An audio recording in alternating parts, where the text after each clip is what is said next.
Swayam Prabha. Digital India. Educated India.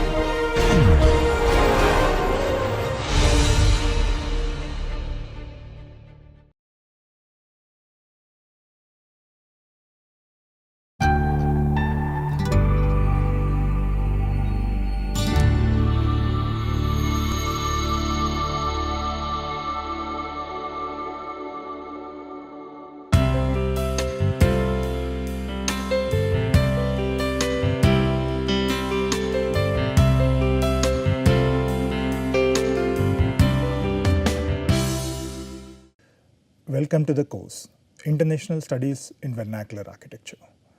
Today, we are going to deal about a module of natural hazards and environment, and within that, we are going to discuss about the basic concepts of disasters, vulnerability, and traditions. When we start about the very fundamental concepts of the disasters, vulnerability, let me explain you with a very small example. We want to discuss about what is a hazard, what is a disaster, and what is a vulnerability. Now, let us imagine a situation that there is a nice mountain next to the bank of a river. So, imagine the same situation. A temple is constructed on the top of the mountain, and there's a small hamlet on the bank of the river, and this beautiful setting, people come to watch this setting from different places and for various other reasons. It could be for spiritual reasons, it could be to see and explore this area. So many tourists come over and many local villagers also come over to this temple. Now, until this point, it's all fine. Let's imagine due to some cloudburst or certain flood situations, or if there is any glacier lakes outburst which has resulted into flood situations, one fine evening we can see a rise in the water level, and it started rising up, up and up. So the first impact, it is having an impact on the agricultural fields, and later on it started gradually affecting the houses of the people, and some of the people may have lost their lives and their settlements. And gradually it started affecting the health. So the water started penetrating into the mountain soil, and it gradually, for years and years, it started affecting this particular hill.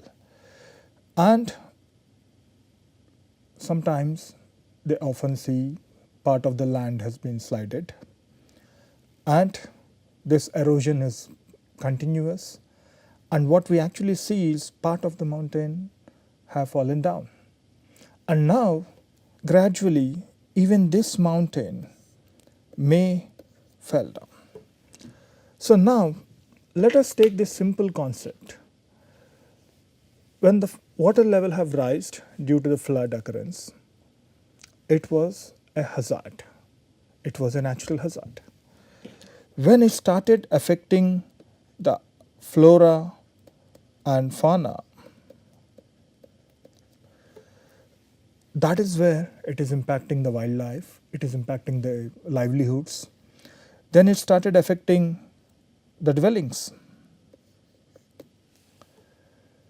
Then it started impacting the people living there. Then it also started having an impact on their symbolic cultural artifacts.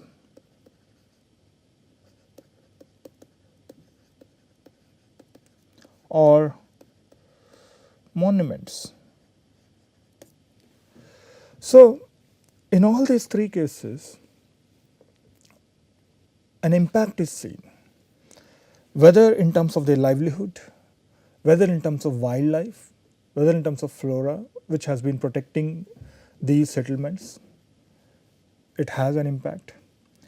Similarly, their habitats were affected, and now their symbolic association, the semantic associations with these religious buildings or the cultural buildings have been affected. So it is not just a question of a building, but it is a question of their association with that building. So in reality, this is how it looks like. This is a place near Barsu in Uttarakhand where we were studying. So what you can see here is a village, and this is called Swarigad. So in 2012-13 disaster, this particular channel, it has slided, and some of these boulders have fallen down, and even till today this particular movement have started indicating that the part of these houses were affected. So though they are looking as far away, but still there is a lot of impact seen in the nearby settlements because of this activity. Similarly, when you see a 2003 bomb earthquake, this is where you can see their monumental buildings, their forts, their temples, many of them were damaged. This is one of the example where I was working in tsunami affected areas in Tamil Nadu. So this is Masilimaninada temple, which the whole Gopuram has fallen down. And this is picked from the El Sevda, when landslide happens, how it affects the habitats. So this is the scenario.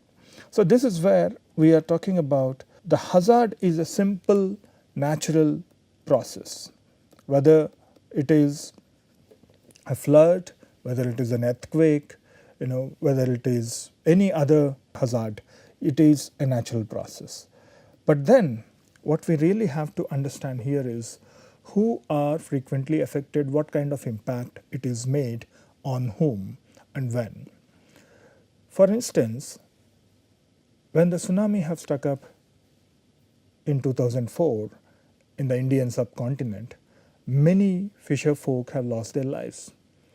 Later on, one huge tsunami have struck in the Japan, but maximum of maybe some few thousands have died. Comparatively, the scale of the tsunami was much huge, and it was an urban disaster. But still, they were able to cope up with that, having a very minimal impact on their livelihoods or their lives. But whereas in our condition, in the Indian conditions or in the developing countries conditions, so this is not the same case. So this talks about when we are subjected to a particular hazard, how we are going to cope up with it, how we are susceptible and prone to these natural hazard impacts. So when we actually multiply with vulnerability, so when the hazard component multiplies with the vulnerability, this is where we talk about risk. That becomes a disaster. It was a natural hazard, but then how the vulnerability components creates a situation for a disaster. So hazard is simply a potentially damaging physical event, a phenomenon or a human activity, and it may cause the loss of life or injury, property damage, social and economic disruption, and even environmental degradation. But then whereas a disaster is when it is multiplied with the vulnerability component of a particular group or a particular society, and that is where the disaster risk comes. Let us see the Nathan world map of natural hazards. So if you look at this map, the series of earthquakes, they started grading different geographical aspects, how the tropical cyclones, where and when, how the intensity, based on the historical database.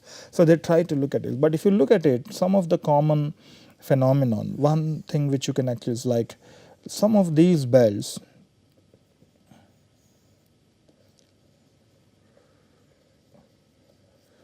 so what actually we can observe here is there is some common trend, because many of these are actually mountainous regions. You have the Rockies, you have the Andes, you have the Hindu Kush mountain regions, so the mountainous regions. And if you look at this overlay of different aspects of these disasters, there are certain common scenarios which what you find in South America and what you find in India, something similar, something common in place. Let us see how we can look into that. So Paul Oliver have actually come up with the cultures, disasters and dwellings. What is the role of culture in shaping these disaster practices? So that is where he actually argues, brings an important point, that our dependency on the built environment alone enhances vulnerability. So here when we talk about the vulnerability, because the more dependent we become onto the built environment, and that is where it is directly proportional with the vulnerability component. So in his seminal work of Built to Meet Needs, Cultural Issues in Vernacular Architecture, I'm going to talk about a few examples which he has spoken about, and also the techniques of how we can understand the macro scale to the micro scale understanding.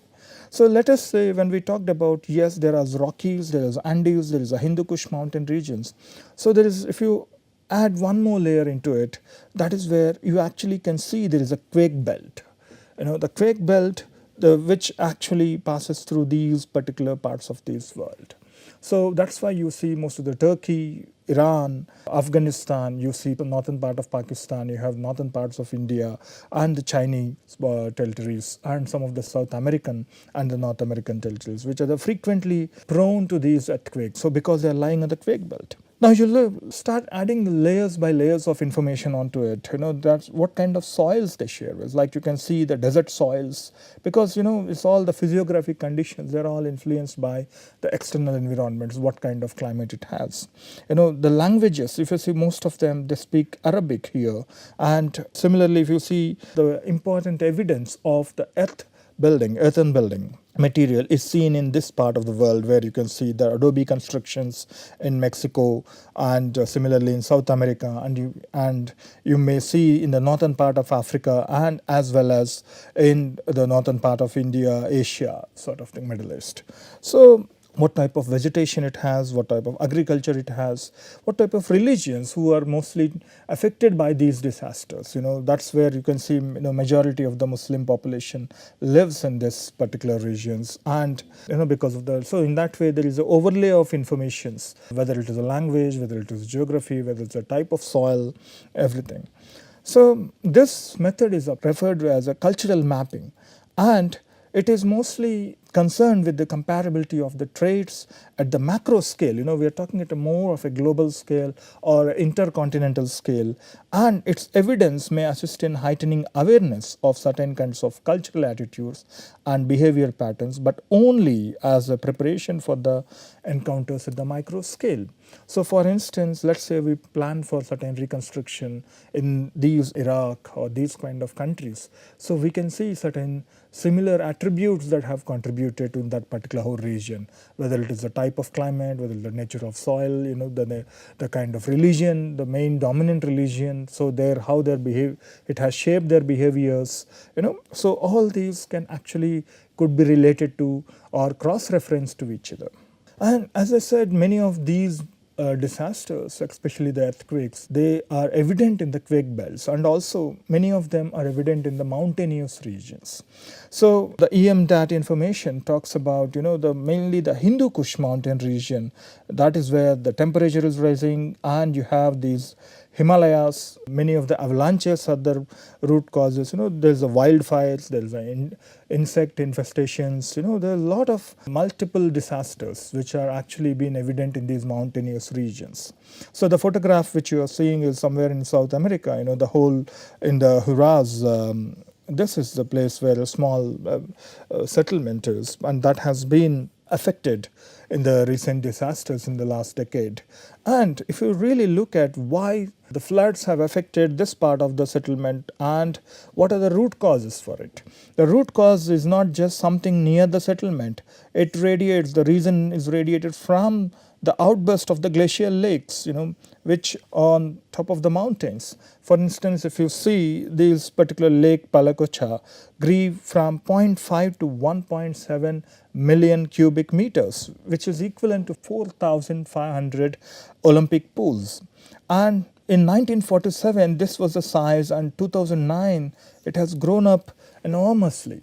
And that has started breaking down the natural barriers, and that's how huge, with a great force, it started flooding, and the nearest settlements are often flooded, and they are being continuously affected.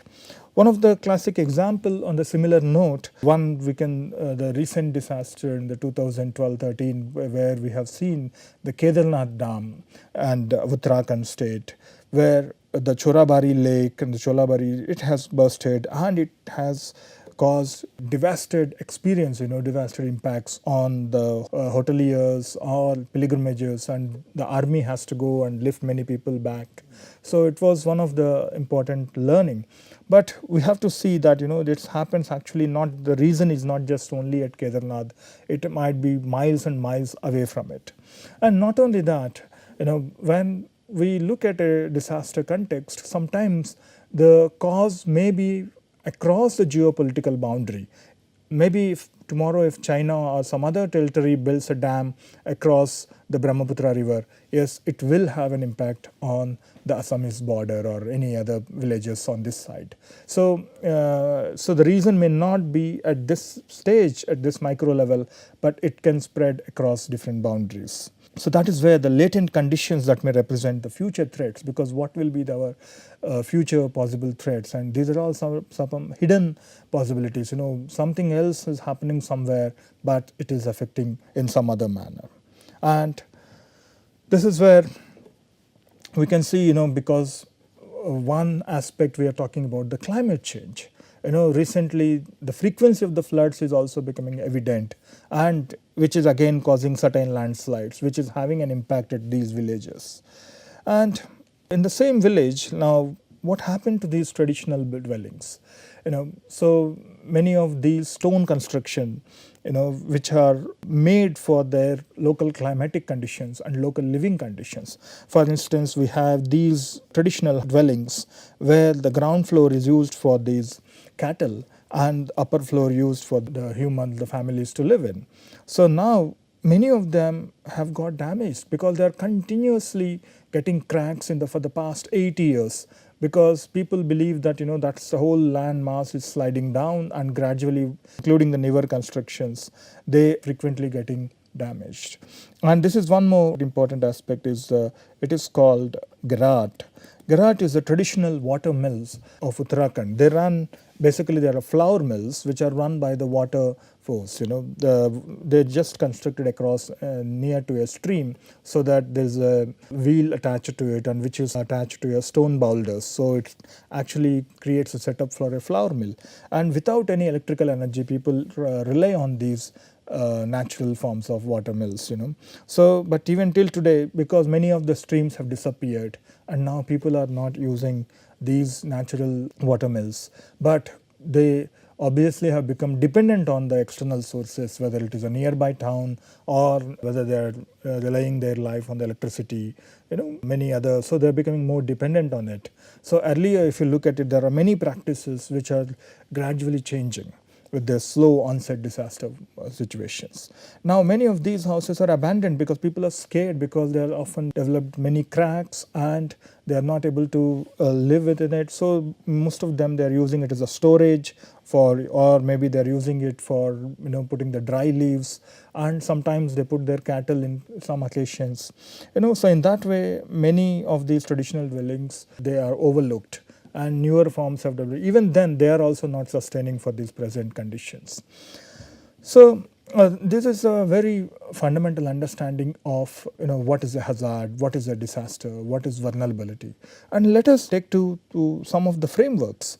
There is John Twigg, one of the important experts in this particular field of disaster studies, and Ben Wisner. So I'm just trying to bring certain frameworks, what they really relate with this hazard and risk.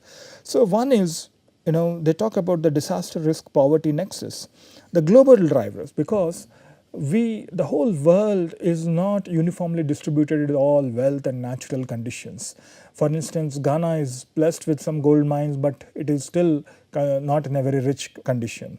Similarly, if you take the Middle East, before 1950, the situations of the Middle East was different, but after the oil revolution, the whole fabric of the Middle East was different. But maybe after 100 years, things will change. Maybe even the war situation in this Ukraine and Russia, it also have certain impacts, because now every small thing which is happening at a micro level may have an implication from a larger events which are happening at a global level. It could be because we are all unevenly distributed. The second is the climate change is an ongoing phenomenon which has been evident in many aspects. And the weaker governance and the capacities to the individuals and the societies, that also have certain control paradigm in it. So they actually also determine these underlying risk drivers, the poor urban and local governance, vulnerable rural livelihoods, ecosystem declines, and lack of access to risk transfer and social protection. So that obviously lead to intensive risk, extensive risk, and everyday risk. So for instance, we have the crime, we have accidents, we have pollution, we have lack of sanitation. So all these are a everyday risk. And the poverty, because the most underlying driving factor is the poverty, because the disaster is happening here in San Francisco in Japan of the maybe a similar richer scales, but how we are able to cope up with it, whether the poverty is also a determinant in this or not. The economic poverty and other poverty factors such as powerlessness, exclusion, so is it a particular group, for example, a refugee population in a developed country, are they having a equal access for protecting themselves in such kind of situations? So they have limited opportunities for a particular social groups. So this is where that becomes a basic fundamental driver which leads to these everyday risks, which takes us to the extensive risk and the intensive risks. And that is how we get these disaster impacts and have a long and short term based disaster impacts. So as I just discussed with you, the richer countries and the poorer countries, the DRR, is how it is different. So first of all, the richer countries have the regulatory frameworks. They have well established frameworks how we can minimize the disaster risk, and they are strictly enforced. In poorer countries, they may be having, for example, we have the coastal regulation zone, which has been modified maybe 23 times, which has been started in 1991, but it has been modified further, but they are weakly enforced in the poorer countries. So similarly, they have effective early warning systems, information mechanisms, so that they can minimize the loss of life. So that is important. For instance, in the Indian tsunami, the waves took nearly 180 minutes to reach to the Indian subcontinent. So this is where the lack of comprehensive information both at the central level, the state level, and the district level, how it will have an impact. And similarly, they have the highly developed emergency response and medical care systems. And whereas here we have to divert funds from the development programs to the emergency assistance. The insurance schemes, here now, of course, now in the developing countries also the insurance schemes are slowly picking up their pace. Person who builds a house, are they insuring it or not? So it is the developed countries are much ahead of it. So there are pre-disaster vulnerabilities and the post-disaster vulnerabilities. This is the same place, same village where I've doing my study. Just immediately after the disaster, I could see there's water problems, there's everyday problems. Imagine in the same village after 2 years, it's similar problems. So even before disaster or after disaster, still they remain the same in some of them. Of course, they take some time to change over. But then disasters are considered as an opportunity or the agents of change. We can take that as an opportunity to make it better. That's where we refer it as a build back better. So in 1980s, whenever the disaster strikes, the development is followed after the impact of the disaster. So obviously thinking that the vulnerability product should be lessened. But the reality is the disaster response is within the development. So that is where the reality is the vulnerability product is more, emphasizing on the definition of this the formula of the disaster risk. Disaster risk is equal to vulnerability plus hazard. R is equal to vulnerability plus hazard. Now, Lewis, he talks about not just a cycle. Disaster is not a cycle process like you have the very usual development process. The disaster happens, then the relief and response, then you have these rehabilitation process, then you have the reconstruction process, then gradually it merged into the regular process of development. But what he tried to say is disaster is a bicycle. It's a two forms of cycle, but then it's not the same way. The development and the vulnerability reduction, they may not run by the same force, because vulnerability is driven by a different set of forces altogether. Okay, so it's not that we run the development in the same way that vulnerability also will run the same. It's not in the same way. There might be some cultural factors associated to it. There might be some socio-economic factors associated to it. There might be some demographic factors associated to it. There is a very complex phenomenon which actually determines this vulnerability reduction. So some of the very fundamental aspects of the disaster cycle, as I said, we have the before the event and the impact after the event. So we have the mitigation, preparedness, response, and the recovery. So we have these quiescence and pre-impact, emergency, restoration, and reconstruction. So it's the kind of principles of these emergency planning and management. And whereas in the disaster risk management and the response spiral, for instance, this is a cycle. What you can actually see is, if you improve on the pre-disaster conditions, that can actually reduce risk and vulnerability and increase the resilience of these local communities, and so that it can prevent a disaster. It is not so. Most of the times, the politicians they hardly tend look at the pre-disaster phase. Mostly they look at the post-disaster, because that is where the tangible outcomes are appearing by, you have the houses, the number of houses we have constructed. But how about preparation of it? How, if the disaster strikes, what we should do, how we can create an early warning system, how we can educate the women, children, everyone, So I'm also giving some references for you to the built environment professions in disaster risk reduction and response, where Tony Lloyd Jones or the Max Lock Center group, they're talking about whose role is what and when. What phase of the disaster continuum process, what is the role of an architect, what is the role of a planner, what is the role of a surveyor, what is the role of an engineer. So the Ben Wisner, he talks about the progression of the vulnerability. We have the root causes, because there is a limited access to power, structures, and resources. For example, in the tsunami, many of the women have died because they were not able to know how to swim. That has really hindered their capacities. Similarly, for example, in Middle East, in those countries like Saudi, where earlier women had some limited access to driving or any other, some of these, going out, or so like that, a particular group of the society has some limited access. So this could be due to various political ideologies, due to various economic aspects. These are the root causes, and which create a dynamic pressures. Lack of local institutions, lack of training, lack of appropriate skills, lack of local investments, lack of local markets, the press freedom. Like in the communist countries, the press freedom is also a matter of discussion. And the macro forces, there's a demographic change, rapid population, and rapid urbanization. And imagine right now there is a investment on war situation anytime, because now the government has to sanction certain budgets to these purchase of the arms expenditure. Look at the context of Sri Lanka, how the whole situation have changed. So decline in the soil productivity.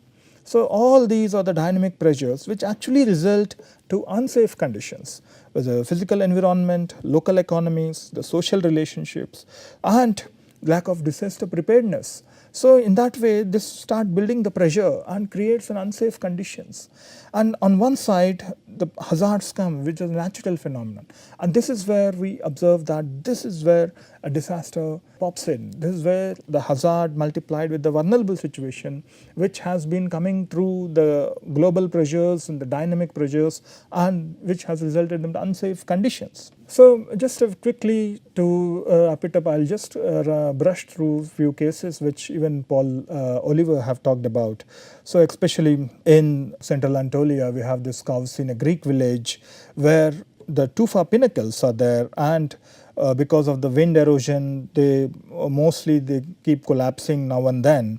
And so it's one of the example which he refers to the Kausin village. It's in a Greek town, and here it's a huge rock, a tufa pinnacle, and because of the wind erosion, mostly the small rocks are falling down over time, and also the Turkey is this particular belt is also lying in the quake belt. So obviously there is certain frequent earthquakes are happening, and many of these people who were living earlier, the one who are getting affected. So the government or the local, they have offered them some other place to relocate. But somehow what is interesting to see here was they have denied that particular locations, and then they came back and they started building on the foothills of these tufa pinnacles, the small houses. Because why do you think they have done so? Because their economies are dependent on these tourists who are visiting these places. The tourist economy, that is where they can sell their blankets, their carpets, their artwork, their restaurants business. So the economic driver is an important aspect, and people have decided to come here. So let us also look at what are the various paradigms that when we actually discuss or to assess the vulnerability. One is the technocentric analysis. When some disaster happens, a team of engineers go and they inquire about why these buildings have fallen down, what was the failure, what was the reasons behind this failure. But the second analysis in later on 1980s, where they're looking at why every time a particular group is affected in this particular place. So this is where looking at the social aspect of it, the target groups, who are these targeted groups every time. The third aspect is the situational analysis, because the situations keep changing every day. A span of 10 years, many things change by. So that looks at that, how the everyday situation is changing. Whereas the community-based analysis, where we talk about the NGOs, most of these NGOs, they make them communities aware of what their problems were, and they work with the communities to deal with the situations. So this is a kind of community-based analysis. Now another example which I would like to give you is the Gibellina earthquake, which Paul also referred his work in Built to Meet Needs. And this is where in 1968 in the western Sicily, about 1 lakh people have become homeless, and there's a huge earthquake, major earthquake have hit this particular province. And now once after that, that was the time where they were looking at disasters can be an opportunity for making a bigger change. So that is where that time the Mayor Corra's idea was to promote a cultural renaissance through an urban reconstruction of this Gibellina. So he brought the modernity as a symbol, and he brought a lot of artists, engineers. It became a living laboratory, and there's many architects and artists came together and they formulated certain concepts, and they developed a lot of cultural artifacts, like for example this new cathedral by Ludovico Curani, and the plazas they have developed by Torre Civica. So, and also the housing, they developed a very organized form of housing, what you see in the American towns. So that is where they looked at it. But at that point of time, there were only 5,000 residents. But they planned it for the 50,000 residents at that point of time. So this is where the streets now. Earlier the neighbors were in more intimacy. Now they're not even related to much of their neighbors, because every house is more of an individual entity. So the whole house form have reshaped their intimacy with the neighbors. And also these artists, because of various other issues with the political budgets and other things, many of these unfinished artifacts, because most of them they relied on these artists to complete the job, but then there were other financial issues and most of them are lying over. So these are all hidden and abandoned sculptures all over the town. And what do they do with the actual town which was affected? So in fact they converted that into as a monument called 12 hectares. They made these actual paths, the streets as a kind of path, so that it traces the image of that old settlement. And they want to give a spatial dimension to this collective memory of the old city, but it is completely shredded. 12 hectares of the land is shredded with concrete. So that is where some of the scholarly experts talk about, what the creto, the new place, and the Ghibellina nuova have in common is silence. Whether the old place or the new place. The first one is a city forever captured under a shroud of cement, archaeology of archaeology as a reminder of the past. The second is a cemetery of houses, squares, and monuments and unfinished infrastructure. So there's not many people around. So with this, I would like to give a summarize of, there's various other cases we'll be discussing. This is a case in tsunami affected areas in Tamil Nadu. There's a case in Hudhud of the fishermen communities in Visakhapatnam. And we'll be, of course, this is in Uttarakhand, which in our coming lectures we'll be discussing about it. But I would like to conceptualize this whole understanding of why culture is important. And in the Ghibellina case, you actually really understood, the estimation of and their expansion of the city with much more than what they needed, what it has resulted in. So similarly, Bourdieu, on a similar context, he talks about when we are forced or may choose or enter another field than the one in which we are at home. This involves learning a new set of rules, a process that is slow and painful and which we experience. So here what he really meant was, when you are, so there is a concept of fields and games, so while playing any particular game in a particular field, it follows a set of rules, a set of instructions, but when you are actually forced some player to move to some other field and play some other game, obviously he has to learn some different rule. He has to apply certain understanding of that particular game and that field. So this is where same applies for the human processes, when they are interacting with a new set of changes, how traditions evolve, how the traditions get adapted to new things, how they resist. All these aspects are a very complex phenomenon. So this is where we refer to the second birth. So in the next class, we will be talking about the concepts of the second birth and across various cases. Thank you very much.